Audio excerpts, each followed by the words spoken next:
So somebody asked me at a gig about this thing and being like a standard mixing board, which it's not. It is, it's not, yes, no, however. But anyway, because I was using it, so what happened was I needed more than 16 channels. I have the Behringer XR18 that I normally carry out. I also have a Presonus Studio Live 32 channel mixer, 32 inputs and all that I would use for anything bigger that required more than 16 inputs. One particular day I just did not feel like carrying that Studio Live mixer out.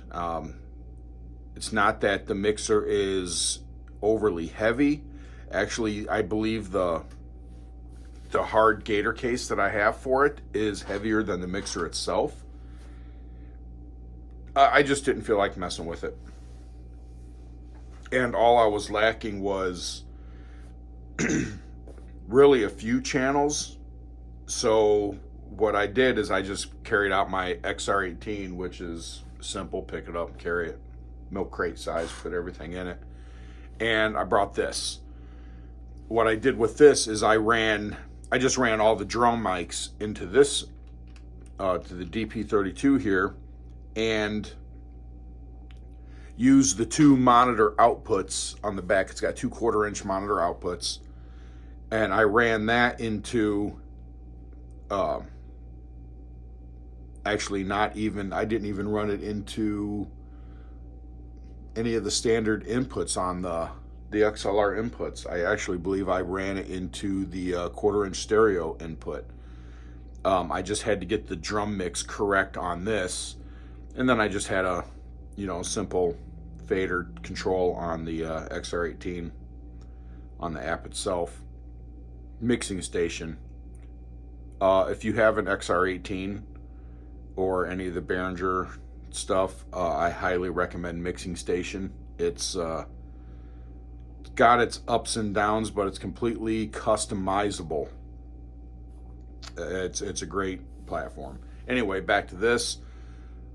So like I said, what I did is I ran all the drum mics into this, 1/4 inch out into the channel on the other mixer, and I kind of cheated it that way. But it worked good enough. I am no professional sound engineer, but I do try to make things sound good, and this worked good and it sounded great. But anyway, so someone asked when they were there, I was talking to them about it, and they were asking about how to set it up, and I figured I'd throw that out here, which I know there's 1 or 2 videos out there on YouTube that talk about this. I don't think they directly get into what they're doing. They do, but it's other video that has other information in it. But anyway, it's a pretty basic setup.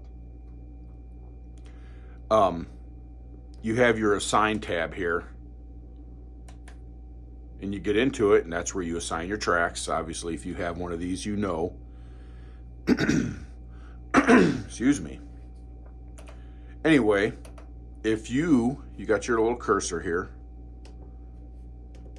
So your stereo bus, that's just your standard in out. The diagram on this, if you have one of these, or if you don't have one of these and don't have the manual, please get the diagram for this, the signal diagram. It explains so much and makes it that much easier to follow. But it works. It's pretty nice.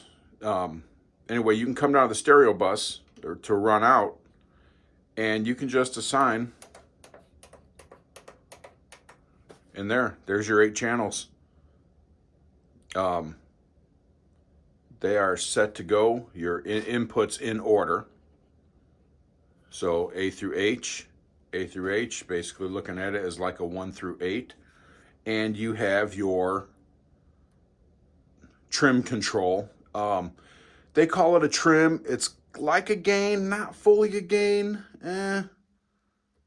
Kind of.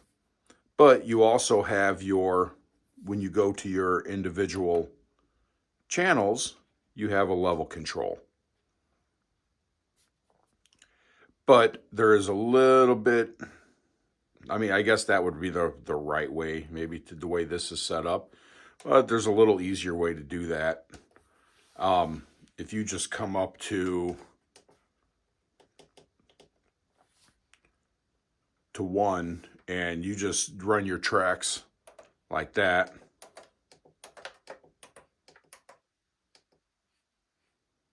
I missed one. Look at that.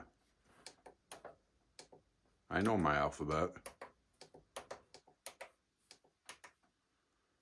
So you have tracks 1 through 8 instead of the stereo bus set.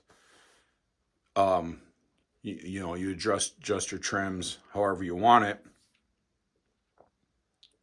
And then what you can do is, let's go to home. And now we can just arm those tracks.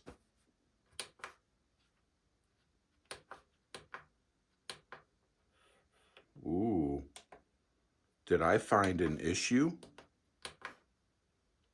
Look at that. Maybe the light went out. I don't know. I got to look into that. Anyway, so now as it's running, you have your monitor control. You have your fader.